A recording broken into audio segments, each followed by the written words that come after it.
Hi, my name is Zach Glass, and this is video journal number 6 for BPT 110, where I'll be discussing radio partnering with Amazon Alexa. First off, why have they decided to do that? Well, in the article, it said that by 2022, 2 years from now, 55% of U.S. households, of all U.S. households, will have a voice-activated speaker in them. That's 70 million households. And in those households, there will be a total of 175 million devices. So the majority of these households will have multiple speakers throughout the house. So that's pretty big numbers there. And the rate of growth, I think it said, I didn't actually write down the percentage, but from 2016 to 2017, the rate of growth was something absurd, like 160% rate of growth between just that 1 year.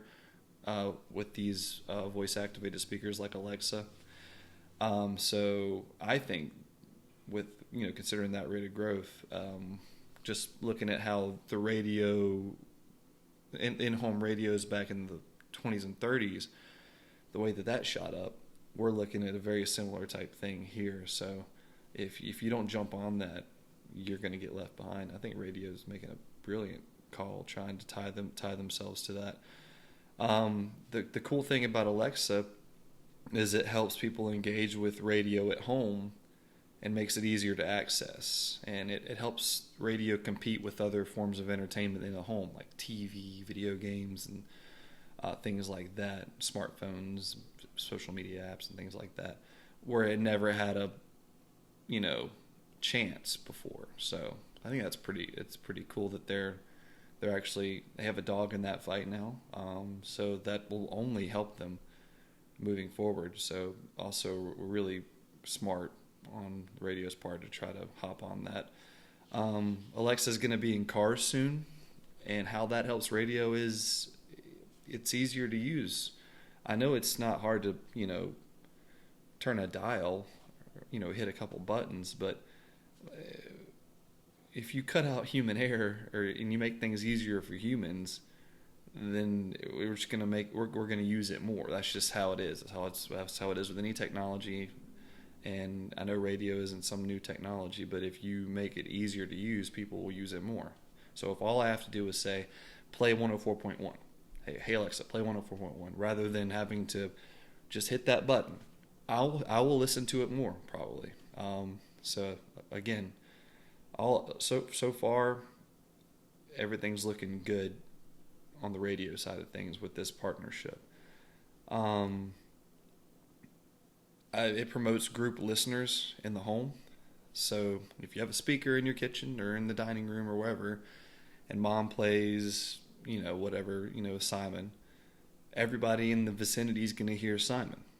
So that's good for the artist that's playing on Simon or whatever radio station. It's good for the radio station, and the way that this benefits, because the main thing that I was wondering going into this article is, how does this help Amazon?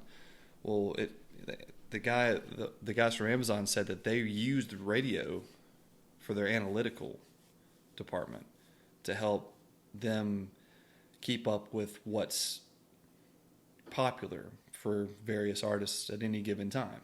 So when somebody says, hey, play the new, Adele song, they're playing the correct song rather than Adele's song from 3 months ago that was really popular. And they said that there's a really interesting dichotomy going on there with radio and Amazon right now. I did not even know that existed. So from the business side of it, I don't see any negatives, really. I only see positives, because the way that they put it, a rising tide makes all boats rise. I think that's a great analogy, because the music industry, they need radio, and radio is going to be the way that a lot of people hear songs for the first time. And then when they hear these songs, they'll go to Amazon and other streaming services and stream them or look for them. And it's, they both help each other. Like I said, it's a dichotomy at this point. So the music industry is kind of it's becoming like and it might have always been this way, but the streaming services and radio, you think about that like, well, they're competing with each other, but in reality, they're helping each other out. They're feeding off of each other, and it's a give and take. So I think that's really cool. I think that's great. It's great news for radio that's kind of where we're heading, and what is kind of grown out of all this technology is because it looked bleak there for a while, and radio was kind of becoming a little niche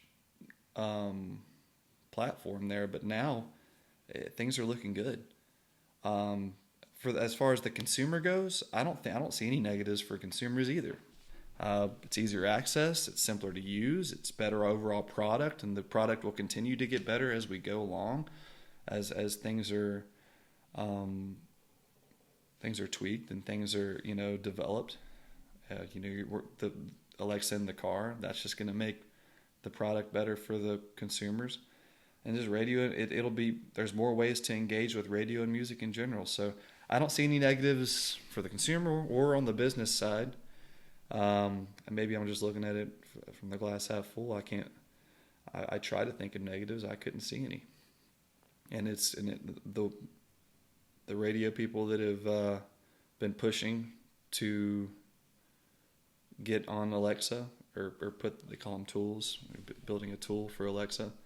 Those guys made a brilliant call. And if every radio station in the country isn't trying to do that, they're stupid, in my opinion. Because it's just clear as day. The best move for any radio station is to get involved in that. So I'm going to wrap it up. I'll see you in class. Have a good day.